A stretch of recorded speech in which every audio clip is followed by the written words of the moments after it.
Coming to you from District 3, an innovation hub at Concordia University in Montreal, my name is Zachary, and let me ask you a question. What happens when just a handful of people decide to start something new? I won't tell you how many times a day I Google how to do my job. Entrepreneurship is a long journey. It's a roller coaster of emotions. C'est être optimiste à long terme puis pessimiste à court terme. La persévérance, la vision, la capacité de monter une bonne équipe. You really get to know it pretty fast because you're in the middle of everything. As long as we keep learning a new skill, building new relationship, we're on this journey. The hardest thing I've ever done, and also the most gratifying. In genetics, it's called the founder effect, a small group of outliers that can shape generations to come. Entrepreneurship is the very same.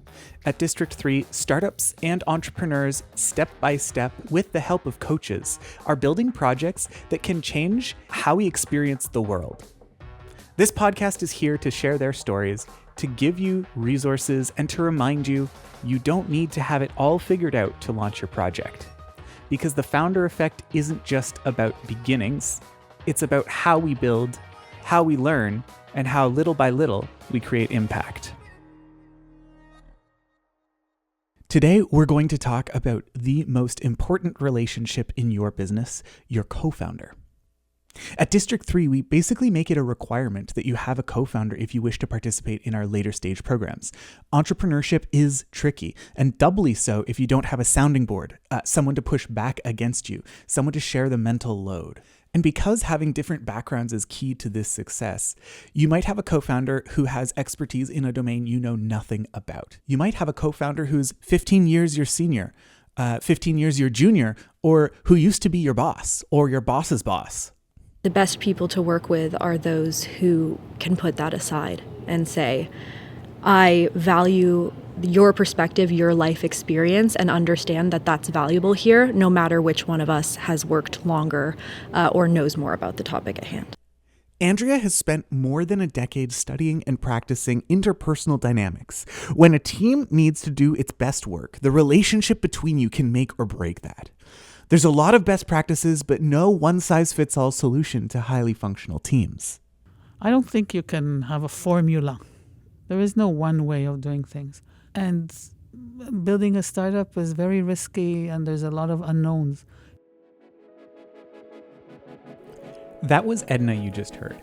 A true authority in the startup world. She's guided founders through conflicts, through pivots, through making the hardest calls. And yes, she starts by saying there's no formula, but if you listen closely, you'll notice she leaves us with something even more valuable. Hard-earned insights on how not to ruin your partnership. And at D3, we've seen it firsthand. Teams that had all the talent, all the product, even the money, but they didn't last. Why? Because they hadn't built the right foundational relationship with their co-founder. And that's the thing. Before the pitch decks, before the funding rounds, before the product launches, there's the human, the relationship. And let's be honest, that's not always easy to talk about. So in this episode, we want to peel back that layer to share some stories, some lessons, and even a few battle scars, and hopefully give you as a founder some tools to help you and your co-founder stand the test of time. Because if there's one thing we know, it's that the founder effect can make or break the journey. They think it's going to be difficult with funding and product and market. They don't think enough about relationships. It's about the relationships that break the company. I think that the best way is to find people that you trust, even if they're not exactly the ideal person or qualifications that you were looking for, because again, you need someone that you will trust to have your back during hard times and be able to work out things with them, even under a lot of stress. When it comes down to it, finding a co-founder is a business engagement. So I'm wondering, what's a productive level of depth to that relationship? I'm thinking, especially with the long hours, demoralizing setbacks, and so on. You need not only to trust them, but to like them. It's, again, like getting married. You want to have a partner that you like meeting every day and working with every day, and that you trust them, and trust them with all the implications of building a startup together. And the more you know about them from before, the better.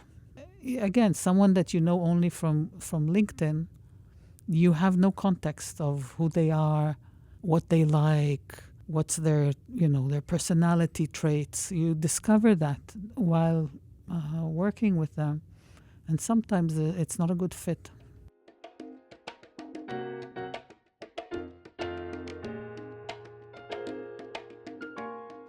It happens a lot where I would ask co-founders sitting in the room, have you talked to each other? What are your personal goals? What are your personal goals? Do you like their personal goals? Do you agree with, and have you talked about who's going to be CEO?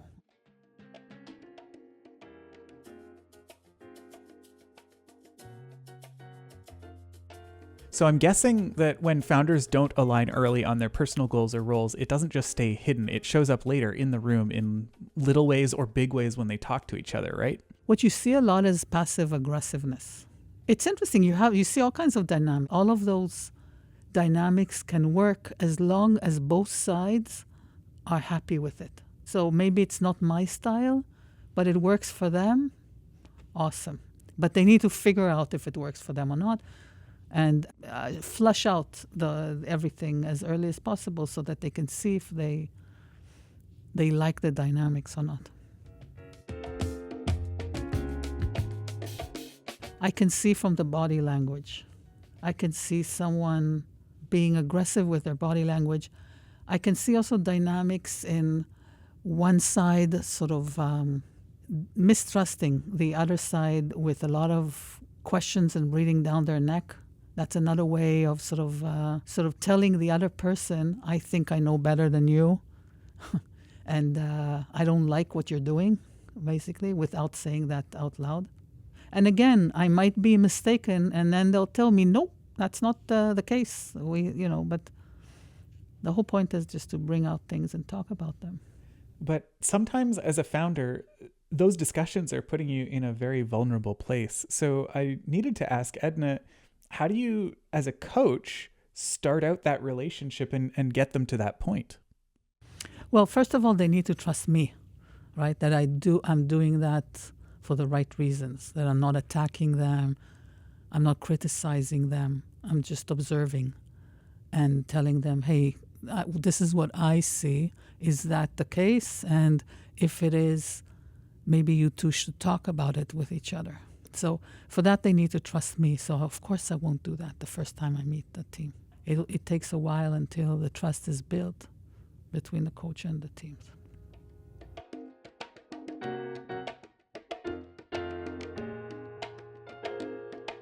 So I'm trying to help them control what's the anger, because there will be conflict, there will be anger. You don't want it to turn into an explosion. So it's like a pressure cooker that you need to release some steam from time to time, otherwise it explodes. So we're not psychologists, we're not going to offer psychology but there's a lot of other things that we can do to help teams succeed on that level. The bigger the team, by the way, the more complex the situation is. It's easier to deal with two co-founders. But a session where I was with 4 co-founders, and one of them was breathing down the neck of another, not happy with what they were doing. It was in sales at the time, and the other co-founder that was challenging constantly was actually in the R&D, on the R&D side, and they were challenging their partner and the co-founder constantly. So why did you do that? Why did you offer them that? You should have done that. You should this. I saw the reaction of the other co-founder, which is from sales, sort of becoming defensive, and so I just flushed it out. I said, hey, to me it looks like you're not trusting your friend, and therefore you're worried about their activities. You're challenging. You want to know those answers. And your friend is feeling like you're not trusting them, becoming defensive. So first of all, they both acknowledged. So I was right in that case. And it was immediate release of pressure because just acknowledging that this is how you feel, and getting sort of acknowledgement that it's a legitimate feeling. You're not inventing it. You're really, the other person, that's the message that they're sending you, is an immediate release right away. And then there was discussions, and I heard that after our meeting, there was a lot of tears and a lot of, and ended up with beers, and everything was okay.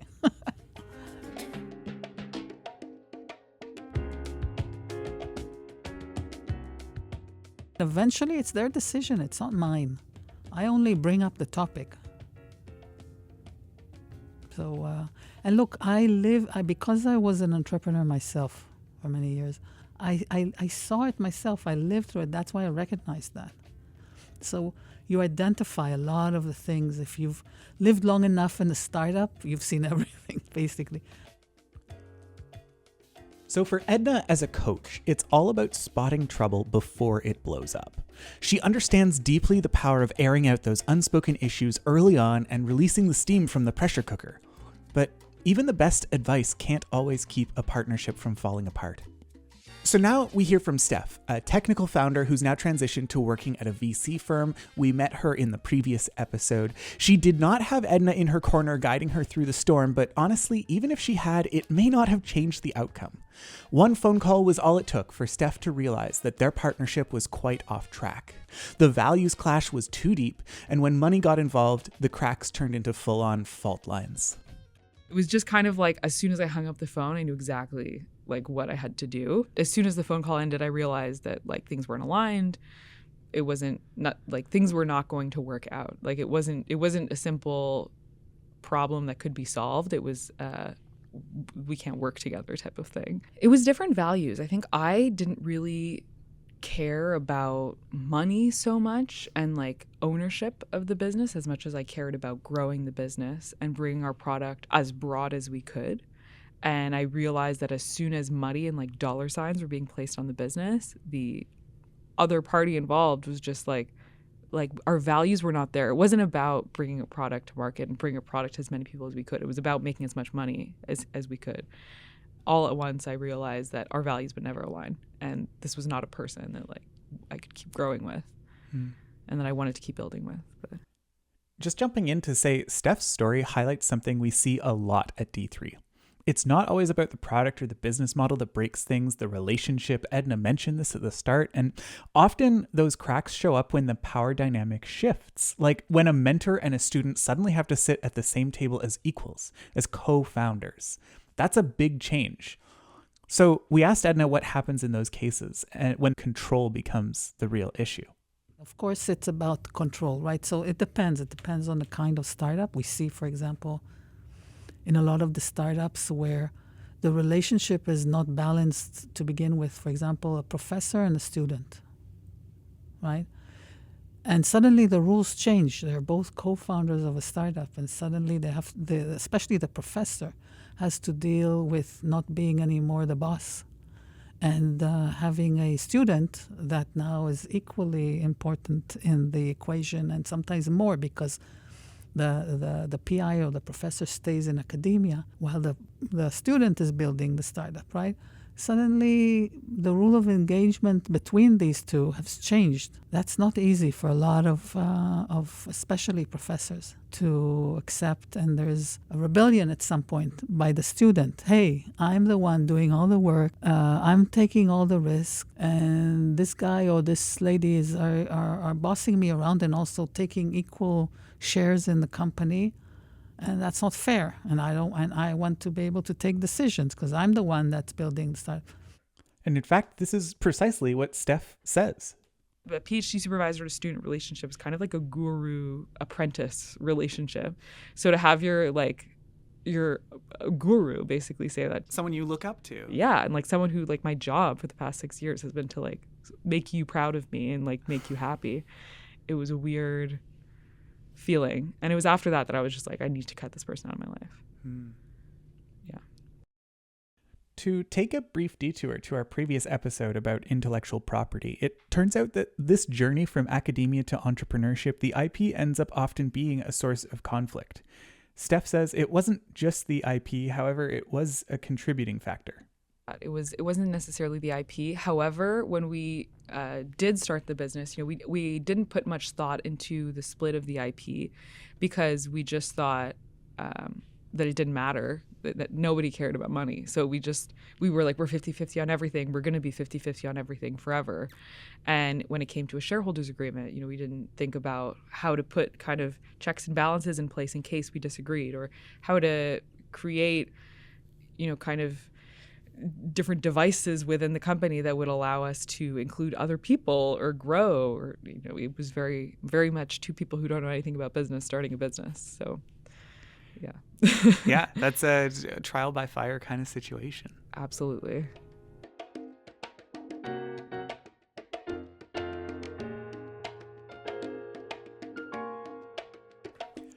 So that's where Steph's journey took a turn. It's like she said, you start with that mentor-student vibe thinking you'll be 50-50 forever, but business has a funny way of putting things to the test.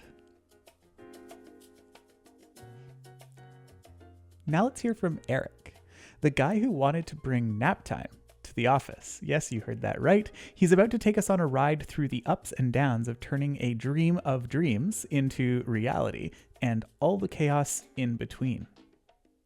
Bonjour, donc Éric Normando, je suis fondateur de Recharge Me. Recharge Me est né d'une idée qui pouvait sembler presque farfelue en 2017-2018, d'amener la sieste au travail. Je cherche des gens pour me faire avancer dans ce projet-là. Donc, je cherchais des cofondateurs, je voulais former une équipe pour m'aider parce que mon inexpérience, un manque de confiance aussi, on se sent toujours peut-être pas à sa place là-dedans. Donc, je le criais sur les toits, j'en parlais à tout le monde. Et puis, à un moment donné, par hasard, il y a quelqu'un qui m'a contacté. J'ai aimé le vibe qu'on avait toutes les deux. Il m'a parlé de son parcours qui était plus au niveau des ventes, son expérience.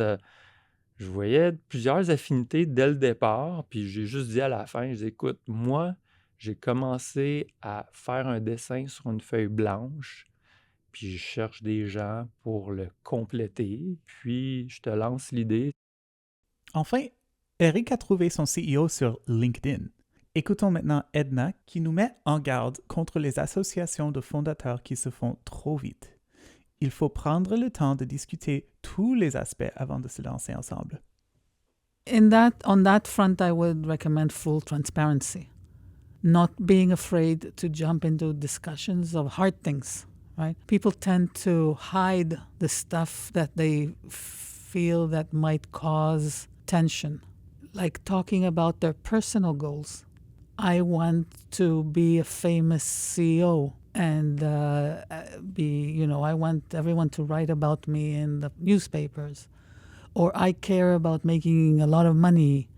Or I don't care about money, and if we have to decide is it a lot of money or social goals, then I will prefer the social goals over money. And not be afraid to have those conversations with your partner, because eventually it will come out. So better to discuss and to see how you manage conflict, how you manage arguments, how you manage disagreements as early as possible.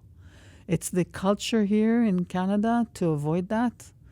You need to practice. On s'était donné 6 mois, puis finalement, ça a duré 4 ans.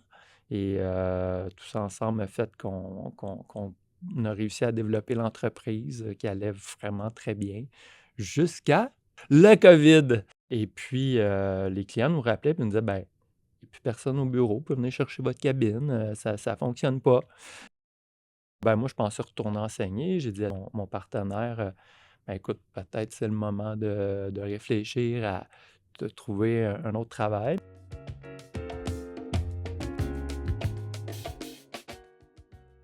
Donc, on a eu un deuxième échec, puis à ce moment-là, ben, mon partenaire, c'était comme la goutte qui a fait déborder le vase.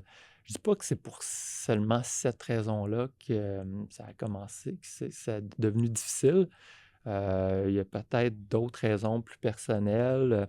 On n'était pas tous les deux rendus au même endroit, au même moment. Il y avait des choses, sa vie prenait une tournure différente, là, familiale, mais ça devenait plus conflictuel, puis il était vraiment déçu qu'on n'ait pas arrivé à faire ce projet-là. Il ne croyait plus. Il dit, on n'y arrivera jamais, tu n'y arriveras jamais. Puis finalement, on a décidé de se séparer.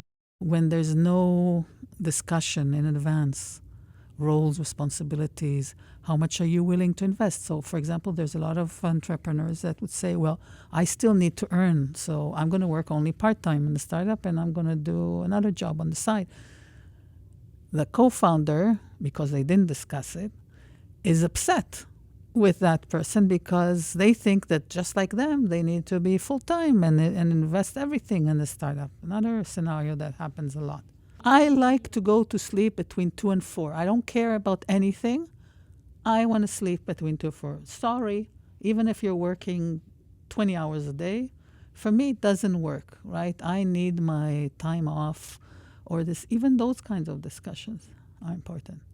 My co-founder, the one that was in charge of R&D, we knew that if we can't find him anywhere, we should look underneath the table, his desk, because he was taking a nap on the carpet underneath his desk. And we were cool with that. We had no problem with that, right? But it can really annoy other people, right? Other co-founders. It's really the little things. It's exactly like in marriage. You didn't put the lid down, or you're not squeezing the toothpaste from the end, from the top. All these little things can drive a person, can kill a marriage, right? Same thing in relationships of entrepreneurs. Because just like in marriage, you don't want the kids to suffer, right? So in this case, the kid is the startup. So even if you're leaving the startup, many times you leave but you still have stakes in it. So you have part of the percentage that you would have if you were staying in the startup. You leave and you keep some percentage. Hopefully there's an agreement in advance of the sort of a vesting agreement, and there's clarity on which percentage you're keeping. But even if not, it can be negotiated. But you still have a stake in the company, and you want the company to succeed, even if you're not there. And the person who's staying also wants the company to succeed. So both sides have to keep in mind that they don't want to harm the kids. They just want to separate. But like in marriages, many times it becomes emotional and a vendetta against each other, and then doesn't end up well. And many times the startups just don't exist. They stop. And that's the thing. These tensions don't just live on paper. They play out in real lives in real terms. Sometimes it's the little habits. Sometimes it's a full-on clash. And when that happens, it can be heavy, really heavy. Here's Eric. Donc, en même temps que je me concentrais à livrer un projet de 20 cabines, puis de régler les problèmes de conformité, je devais aussi essayer de finir une relation de partenaire. Donc, c'était des gros défis. Donc, ça a été 2 semaines atroces où j'avais une lourdeur sur les épaules. J'ai été envahi de sensations très négatives. Je me suis posé la question si personnellement j'allais être capable de passer au travers ce moment-là. Tu vois cette lourdeur-là, tu sens qu'il y a des petits indices de mal-être qui arrivaient. J'ai déjà fait une dépression il y a plusieurs années, puis ça a un positif, du négatif d'avoir vécu ça, c'est que j'ai vu des indices qui s'apparentaient à un moment difficile que j'ai passé dans le passé. Puis quand j'ai vu ces indices-là, j'ai fait « Wow, OK, non, là, ça va pas. » On respire, on se concentre. Puis, c'était vraiment de prendre aussi du temps pour soi, de reculer, d'observer, puis c'est moins une course. Peut-être pour ça que j'ai donné aussi beaucoup de délai là, à l'entreprise pour livrer. On a besoin de prendre un pas de recul, puis faire une analyse approfondie de tout ce qu'on fait, là, puis comment passer au travers de tout ça, puis moi-même passer au travers de ça. Puis finalement, ça a été 2 semaines intenses, mais après, tranquillement, ça allait mieux. Il faut dire aussi qu'on avait engagé une ressource il y a quelques mois qui est extraordinaire, elle est encore là. Je n'étais plus tout seul, donc on commençait à avoir une équipe. Donc, puis je pouvais m'appuyer sur cette ressource-là. Et d'autres personnes qui venaient travailler à temps partiel avec nous, qui étaient quand même, qui sont là pour le cœur et non pas juste parce qu'ils aiment ça, puis ils croient à ce qu'on fait. Donc, ouais, ces gens-là, puis les gens autour de moi m'ont aidé à passer au travers.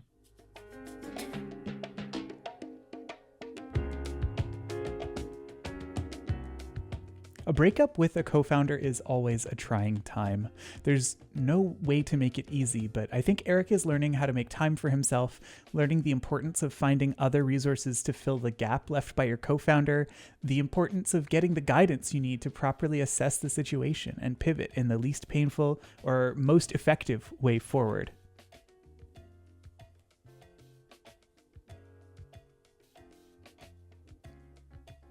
We're about to hear from Maggie, a seasoned District 3 coach who's had several biotech companies. Maggie's a scientist, and the co-founder she's building this company with is a live-off-the-land kind of farmer personality. How do these two get along? How do they come to see eye to eye? And what are those takeaway lessons that Maggie brings with her to the coaching sessions that she has with the teams she supports today? I'm Maggie Bywater. I have a background in science, in medicine and molecular biology. I made the transition at about the age of 40 into industry. With the agricultural company, my husband was implicated because he owned the house as well. And I had a founder, another woman, who came to me with an idea of using microorganisms to stimulate plant growth. I thought, wow, this is really interesting. We didn't think the same. She was much more the free spirit, and I was the science and business. We were a good combination. She was the one who had difficulty leaving that behind and moving into the business world where I was. Sometimes I had to drag her screaming and kicking into making money because she was used to growing her own food and also building the business outside of her local area and thinking in terms of pan-Canadian or south of the border. That was difficult for her to make that difference. You have to be really open with each other and not frightened to upset the other one. It doesn't have a long-lasting grievance. You have to be comfortable with risk. Otherwise, you get too stressed. But you don't know that about yourself until you try. And maybe flexibility. You can't be too stuck with your ways. You have to adapt to not only the markets and but also to your co-founder, right? So if you want to have a healthy relationship with your co-founder, you need to have some level of flexibility. How you communicate to each other is really, it's not really, dragging her, screaming and kicking, but it's, for me, also understanding farming. I knew about microorganisms, but not about farming. And so she brought value to me and I brought value to her. And we were able to align. And sometimes just accepting, okay, that's fine, we'll accept this. But everything isn't carved in stone, it's organic, the development of the business. And we see that a lot in our teams, that if there isn't a mutual respect, they're not going to make it. You have to be able to make it. You need that. I think also when you're talking about the financial aspects, Some people, like my husband, is risk adverse, right? And I'm not. If I have money, I'll spend it. If I don't have money, I don't spend it. You know, where he's a lawyer and he likes to have everything very clear. With Ananda and I, Ananda didn't have any money to put into the company, so we had to come to an agreement about how much of the company I owned and how much she owned, and what the value of what she was putting in was compared to what the value of what I was putting in. And that has to be sorted out very early on. Money is one of these socially taboo things sometimes. How do you engage in those conversations openly and transparently? I think if you're in business, you're in business to make money. Both have to do it for building a business to make money. For me, I said to her, I only know how to build big businesses. I don't know how to build small businesses, because I come also from the corporate world, right, where she was really looking to be in control of something small. And there we had to really talk through that. And that's the other side of it. Beyond the hard talks about money and control, there's also the need to keep it human and even fun. Edna always tries to remind founders of that. Oh, that's another thing I always tell the startups. That's, when you always leave time for fun, the only thing you'll remember at the end when you reach my age. What do I remember from my startup? All the goofy stuff we did, right? All the times when we went here and there and we went to look for crocodiles in Florida or stuff like that. That's what or running after a plane with your prototype. All kinds of that stuff. You don't remember I was in this meeting or I was in that meeting. It's another part of the personal part. Listening to all of this, the coaches, the founders, the stories that didn't go the way anyone expected, which is usually how they go, what stands out is how rarely it actually breaks on the product. It's instead the space around it.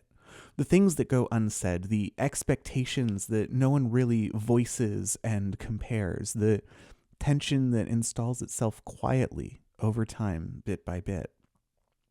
Maybe money shows up, maybe power shows up, ego, pressure, ambition. They sneak in bit by bit. It's usually not loud. It's subtle until it isn't. Today's stories have really revealed how having conversations earlier about the hard stuff, about the stuff that is not really about the task, not really about the work, but instead about your relationship, having those conversations earlier can get ahead of a big crisis later on. For District 3, Concordia University, this episode was produced by Marion Cressman, Nicole Dunsmore, Anna Policillo-Reyes, and myself. You'll argue, you'll clash, you might even nap under desks, but it's all part of the ride. Keep talking, keep building, and leave room for the fun. Beautiful. Bye.